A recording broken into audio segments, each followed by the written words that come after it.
99% মানুষ এই ভুলটা করে।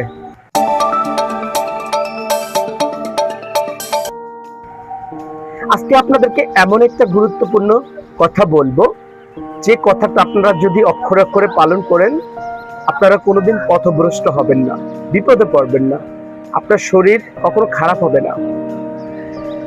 আমাদের বাংলাদেশের যে স্ট্রিট ফুডগুলো আছে, আমরা যখন ছোট থাকি স্কুলে যাই, বিভিন্ন জায়গা থেকে মজার মজার স্ট্রিট ফুডগুলা খাই, সবচেয়ে কম টাকায় মজার মজার খাবারগুলা খুঁজি কম বাজেটের মধ্যে।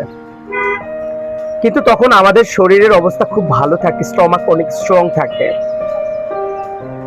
তো আমরা তখন মামাদের প্রতি একটা সম্মান শ্রদ্ধা দেখাই, আন্তরিকতা দেখাই, যেহেতু আমাদের পেটে অনেক খিদা থাকে, বাসা থেকে অনেকে খেয়ে আসি, অনেকে না খেয়ে আসি, স্কুলে ক্লাস মিস করা যাবে না। তো অনেক ক্ষুধা লাগার কারণে আমরা খাবারগুলা খাই। আমাদের বয়স বাড়ার সাথে সাথে একটা সময় শরীরের ইমিউনিটি কমে যায়, শরীর দুর্বল হয়ে যায়, স্টমাক ভেজাল খাবার নিতে পারে না। তখন আমরা মনে মনে ভাবি যে আমরা যখন ছোটবেলা ছিলাম তখন ওই খাবারগুলা ভালো ছিল। এখন মনে হয় খাবারে ভেজাল মিক্স করতেছে সবাই, এজন্য খাইলে বিভিন্ন সমস্যা হয়, গ্যাস হয়, বুক জ্বলে, ঢেকুর আসে। মানে এটা আমাদের মনে হয়, যখন আমরা ছোট ছিলাম তখন আমাদের মনে হইতো না বা আমাদের কোনো সমস্যা ছিল না। আর এখন বড় হওয়ার কারণে, সবকিছু নষ্ট হওয়ার কারণে আমরা এগুলা মনে করতেছি যে আমাদের সমস্যাগুলা হচ্ছে, এখন ভালো জিনিস তৈরি করতেছে না। আসলে বিষয়টা পুরোটাই ভুল। আসল বিষয়টা হচ্ছে, আগেও খারাপ জিনিস ব্যবহার করতো মানুষ, আগেও খারাপ জিনিস ছিল, এখনো আছে।